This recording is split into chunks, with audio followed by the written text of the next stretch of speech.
You look ahead to see what's going to be the counterpart of the material technology and the computing technology of the last generation. It seems to me Silicon Valley should be able to be a competitor and a contender here.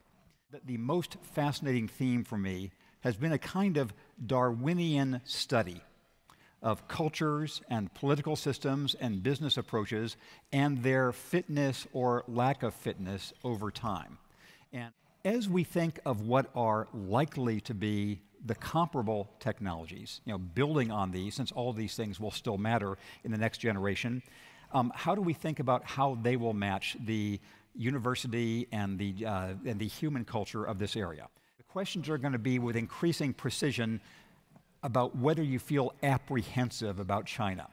The first challenge that your counterparts in China would be worried about is the opposite of what we were just discussing about whether Silicon Valley will match the technologies of the future. And that challenge is that question is whether the Chinese model is really topping out. In 30 years, the Chinese system has done something the world had never seen before. And that is to bring hundreds of millions of people from real rural immiseration to modern low-wage factory life. The question is, when are they going to be able to do something other than just assemble other people's products? You probably are all familiar with it. This is the iPad on which I have my notes. This iPad is made in China, but only about 1/10 of its value stays with anybody in China. Most of it stays in Silicon Valley or in Japan or in Korea or with the other high-tech makers. They recognize that to be able to have, not assembling apples, but having their own Apple, not copying Google, but having their own Google, not whatever pair you want to set up, there's lots of other conditions that have to prevail.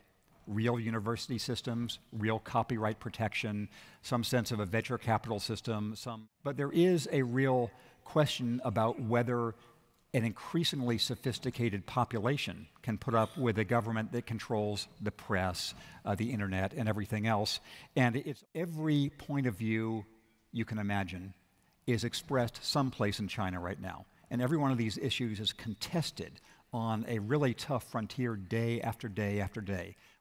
I argue that the problems we have, mainly of public financing, are not intellectually very hard problems.